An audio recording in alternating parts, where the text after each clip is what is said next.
you thinking of how you can simply transfer your property ownership to your co-owner as easy as possible?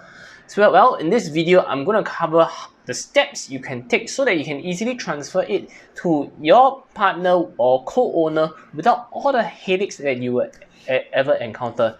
Hey, it's Caleb here. I help homeowners like you make the best property decisions when it comes to your property needs in Singapore. If you're new here, make sure you click the subscribe button, and all the links to everything we mentioned in this video can be found in the description below. So, transferring a property typically has two different parts. One is transfer by way of gift, and the other is transfer by way of sale. So in today's we are going to talk about transfer by way of sale. So when we talk about transfer by way of sale, with regards to private property, typically it's simply transferring from selling from one owner to the other owner, such that from two owners will become eventually to one owner itself. So two to become one. So typically, what are the steps you need to take involved before you do this? Of course, you need to check the buyer's eligibility, whether the buyer is able to take up a new loan on their own. That's one thing, and whether the buyer have enough CPF to cover the proceeds of the purchase, and whether do they have enough cash for it as well.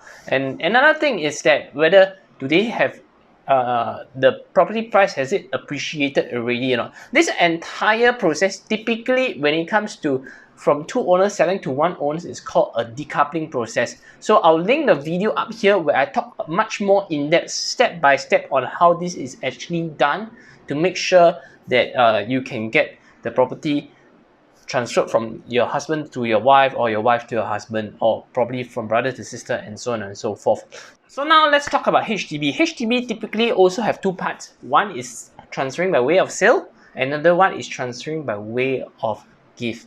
So how it typically works is that first, let's talk about the part where it's not through a sale. So there are mainly 4 different kinds of ownership changes that can happen, but essentially how it all works is actually about having a family nucleus in place. Like for example, right now this husband and wife then want to add in their daughter as a co-owner. So typically in such a situation, why would people do that is because they want to use their daughter's CPF for the monthly payment. So that's usually what happens also.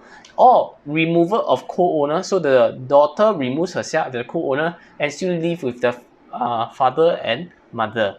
And then replacement of co-owners, so let's say for example father and daughter owns a house, and eventually could be the daughter can replace it as a son.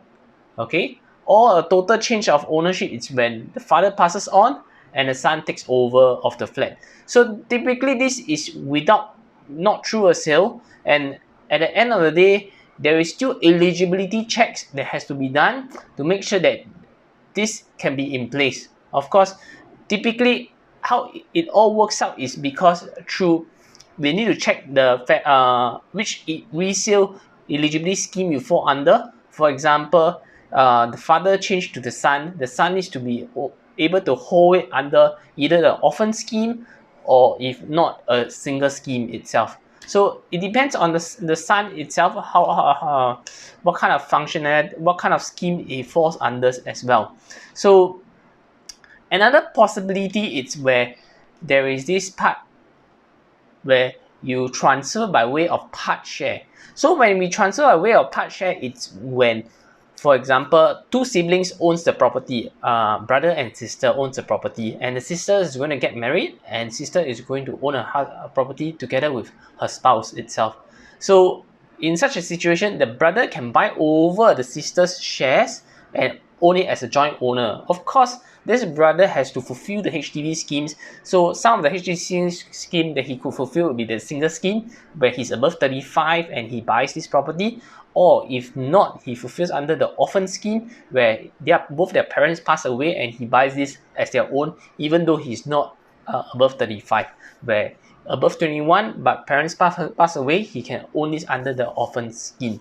Okay, so you need to meet the eligibility criteria for HDB, and then your MOP has been met as well. For this entire resale part share to work out, what will happen is that he needs to go through the normal resale procedure. And if you want to know how it's done, just simply check out my video over here. I have a complete buying guide on how you can do it as well.